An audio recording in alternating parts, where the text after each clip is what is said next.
This is Daniel Brettig with Ian Chappell reviewing the first test between India and Australia for ESPN Cricinfo. Ian, a pretty comfortable win for India and 1-0 in the series. That's going to set them on the path to a strong result, you think? Well, I think India badly needed to do well in the first test. I think both sides did, and the reason why India did, obviously, because they've had such a poor try and also losing to England. But I think from Australia's point of view, they badly needed to get off to a good start in the Test series, because India are particularly at home, they're very good front runners. Once they get in front, they're very hard to track down, although England did it. So when Australia won the toss and made a decent first innings score, I thought this augurs well for Australia.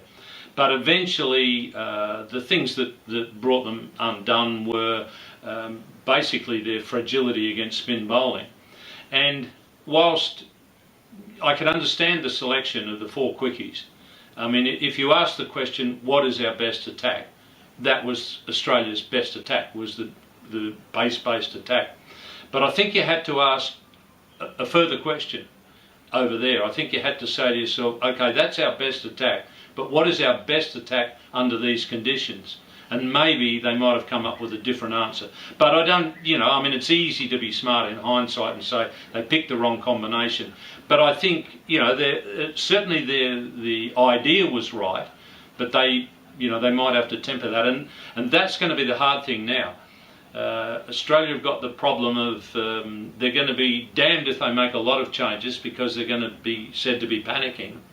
And if they don't change the losing side, they're going to be damned for that. So it's going to make selection for the second test side pretty difficult.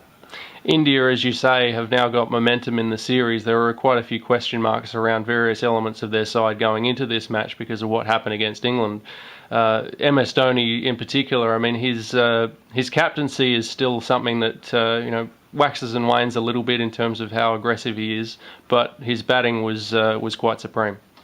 Yeah, I mean, he's a totally different captain in India than the one we saw in Australia. I thought he was totally lacklustre in Australia. He tended to just let the game roll on.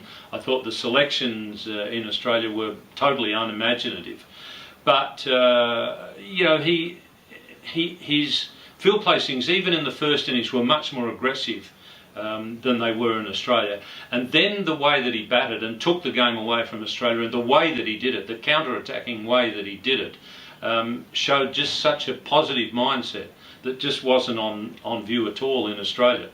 So I think, it comes about from the fact that he's much more comfortable under Indian conditions. I think it also comes from the fact that he feels like he's got an attack that'll work in India, whereas I'm not sure he was convinced he had an attack in Australia that would work.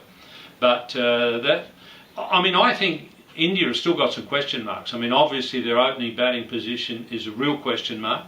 Pace bowling wise, I'm not convinced that Ian Chappell is going to do much damage against the Australians, especially with a lot of left armers, because the way he bowls, virtually you can forget about LBW. And if the pitches are going to be low and so on, you need to be thinking about LBWs and bowled as your main avenue of getting wickets. So I'm not convinced about Ian Chappell. Harbhajan, I'm still not convinced about him either. But it's whether they and India aren't renowned for for aggressive type selections, particularly when it comes to senior players, i.e. Harbhajan and Sehwag. They're not noted for taking the tough decisions. So I'm going to be interested to see what they come up with for the second test. You mentioned before about Australia's batting struggles against spin bowling. One of the issues that they had in both innings was that guys in the top 3, the top 4 made starts but didn't go on. It's generally acknowledged that it's pretty hard to start an innings in India, and so once you've made one, you've got to go on with it. Yeah, but I mean, everything they talk about, everything the Australians talk about is fine. The aggressive policy, that's fine. But what I would say is, it's terrific to have an aggressive policy, but you've also got to have the wherewithal to make that aggressive policy work. And I'm not convinced in some cases that they've got the wherewithal to make the aggressive policy work. Now, whether India will hit them with more of the same in the way of pitches, or whether they'll and adopt an attitude that, all right, we're one in front, let's have shirt fronts now, and if we get 3 draws from here, well, we've still won the series. I mean, I think it's disgraceful that there's any talk anywhere. I'm not blaming India only. It's everywhere in the world where they talk about preparing homemade pitches. I mean, it should be the curator prepares the best possible pitch he can, and you know, let the players play on it and let them work out who's best by being able to play under those conditions. But you know, if you want to be realistic, you know what's going to happen. You're going to get one of those 2 choices. You're either going to get more of the same of what you got in Chennai, or you're going to get shirt fronts that they hope will just be batting bonanzas.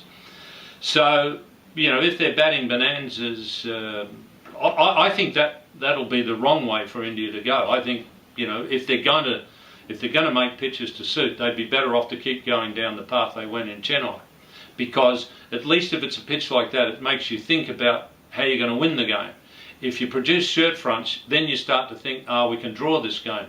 Once you start to think we can draw this game, if India start to think that, then Australia are back in the series, because if they're playing like that and they do pick their pace attack, I think they've got a better chance of winning under those circumstances. 2 of the major positives that Australia had in the match were Moses Henriques and James Pattinson. Moses Henriques showed a great deal of composure with the bat and a simple method that he followed through on. James Pattinson showed he's got the aggression and the smarts as well, I think, to get batsmen out even on a surface that's not helping him. Very impressive, both of those players. Pattinson, not just impressive, but also the lion-hearted approach to it. But I mean, here again, I mean, what is Australia doing? I mean, at the crucial time in the innings, when he had 2 wickets early, and he bowls a 3-over spell and then he's off, and then he bowls another 3-over spell and then he's off. And so everyone's assuming that he's restricted to these really short spells. Then we get on into the game, later into the game, and he's bowling long spells. Well, for God's sake, he had to bowl a long spell, you know, when Tendulkar had just walked to the crease and they had 2 quick wickets. That's when he had to bowl. So that's, I don't know what the hell was going on there, but that was a mess. But Pattinson himself, I thought, did a terrific job. And he's shown that he's not just a pace bowler for Australian conditions where he's got a bit of swing and a bit of bounce. He's proved by that performance in Chennai that he's a bowler for all conditions.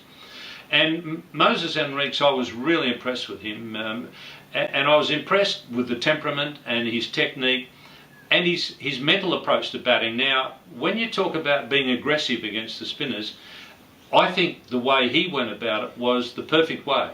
He was aggressive, but he was aggressive in intent, but he also had the defensive technique to survive when the good one came along. So yeah, you've got to be aggressive even when you're defending under those circumstances. You've still got to be aggressive, and that's exactly what Moses was. And you know, his batting was a lesson to all the other Australian players, obviously apart from Michael Clarke, who's, you know, a very fine player of spin bowling anyhow. But I was very, very impressed with both those 2 guys, Pattinson and Henriques. Another player who improved quite a bit from his last Test series showing was Ravichandran Ashwin. He bowled very consistently, used variation in pace, variation in the deliveries that he was bowling, and just really showed how you can achieve wickets over in India if you're bowling patiently, I suppose. Well, I talked about how Dhoni was a different captain in India to what he was in Australia. Ashwin was a different bowler in India to what he was in Australia. And I liked the look of him when I saw him in Australia. But what I didn't like about his bowling was that he was trying too much variety. And, you know, the folded finger delivery that he bowls, I mean, that might be all right against the lower order players, but he should shelve that against the top order players. And that's pretty well what he did in the first innings. I thought the fact that he didn't worry too much about variety, all he did was exactly what a spinner's got to do. Hard spun off break and subtle variations of pace and flight. And you know, if I've heard Richie Benaud say it once, I've heard him say it 1,000 times. Subtle variations are the ones that get you wickets as a spin bowler. And I thought that's where he absolutely excelled. And to me, he showed up Harbhajan. I mean, the difference between Ashwin and Harbhajan probably much more so in the first innings than the second innings. But even so, in the second innings, I still thought that he was a far better bowler than Harbhajan. But a brilliant performance from Ashwin, and the Australians have got to find a way to they've got to find an antidote to Ashwin, otherwise they're going to be in trouble. And a little bit for Nathan Lyon to learn from Ashwin's performance as well, the little variations in pace along with the consistency.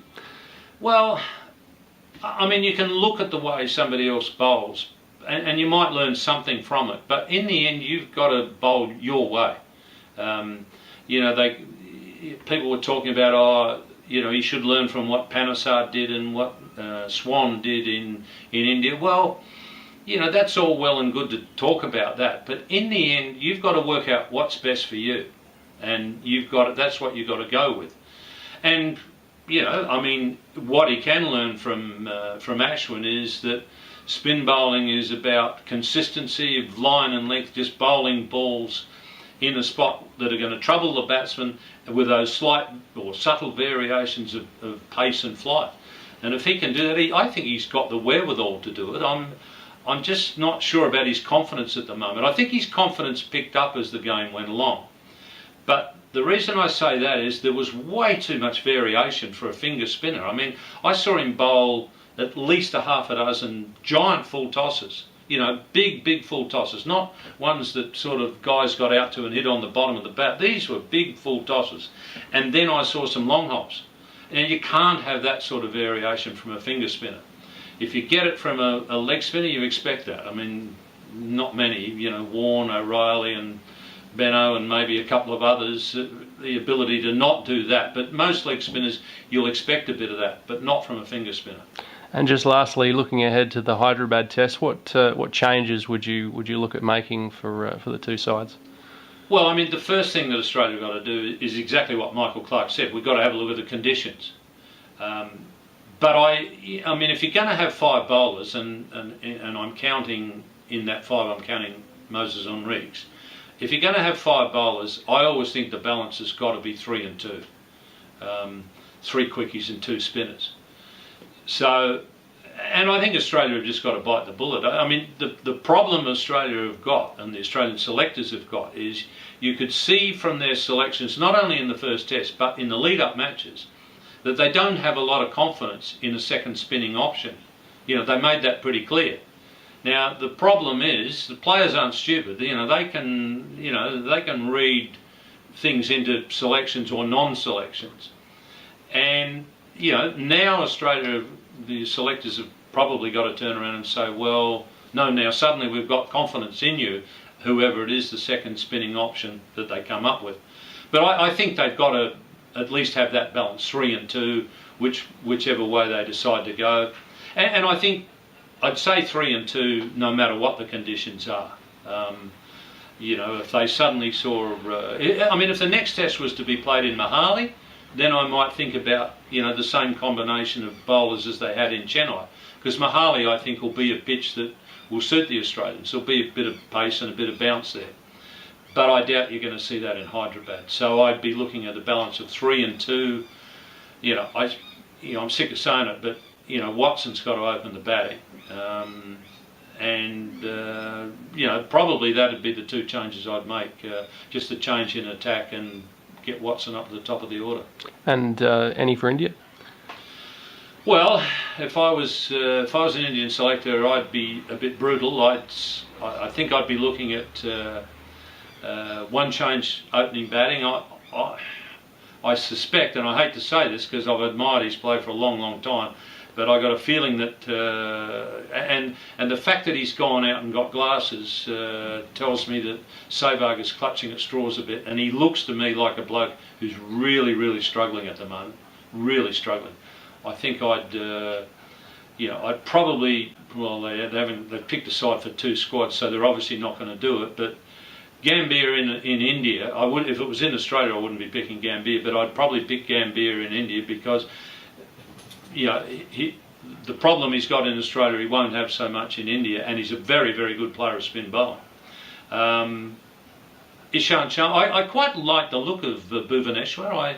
I think there's a little bit about him, and I think he got shortchanged a bit by by Dhoni. I thought he could have bowled him a bit more. I'd have been bowling him ahead of Ishant. I think I've probably got the line through Ishant's name as well, and Harbhajan.